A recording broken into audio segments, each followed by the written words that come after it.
ఏంటి భారతి హడావుడి? బాబాయ్ టీవీలో చూపిస్తారంటమ్మా. అవునా భారతి, నువ్వు చెప్పేది నిజమేనా? అవునమ్మా. నాన్నెక్కడ?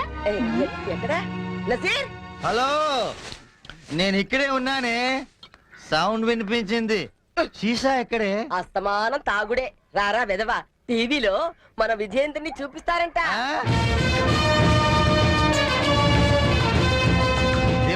తిప్పు తిప్పరా తమ్ముడు, నీ మీసం మీద మందుబాటు నిలబెట్టొచ్చురా. దేశ రక్షణ నా డ్యూటీ. దానికి సన్మానం చేయించుకోవడం కోసం నేను ఇక్కడికి రాలేదు. నాకు ఈ జీవితాన్ని ఇచ్చిన వాళ్ళందరి గురించి మీకు చెప్పాలని వచ్చాను. అనాథలా నిలబడ్డ నన్ను ఆదరించిన ఆ కాలనీ వాళ్ళంతా నాకు అమ్మా నాన్నలే.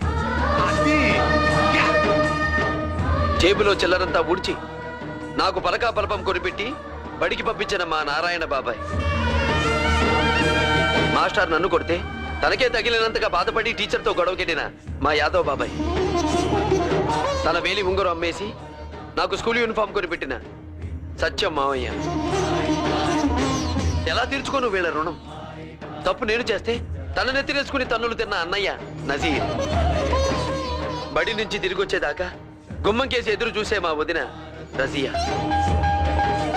అందరి మనుషుల మధ్య అక్కడో దేవతుంది, మా అమ్మ. తన బిడ్డని పక్కన నన్ను గుండెల మీద పడుకోబెట్టుకునేది.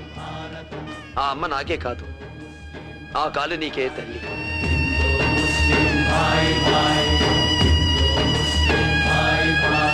వాడు మనకి చేసిన దాంతో పోలిస్తే వాడికి మనం చేసింది ఎంత పిన్ని?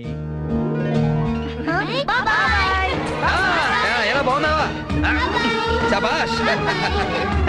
ఎన్ని రోజులైందమ్మా నిన్ను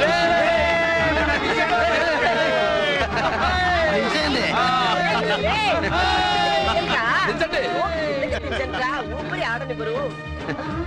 అమ్మా. బాబు అలసిపోయి ఉంటావు, లోపలికి పదరా నాన్న. మరి నా సంగతి ఏంటి?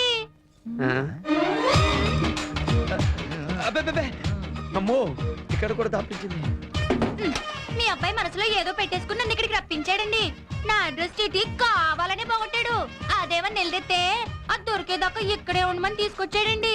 ఆయ్, ఎవరమ్మా నువ్వు?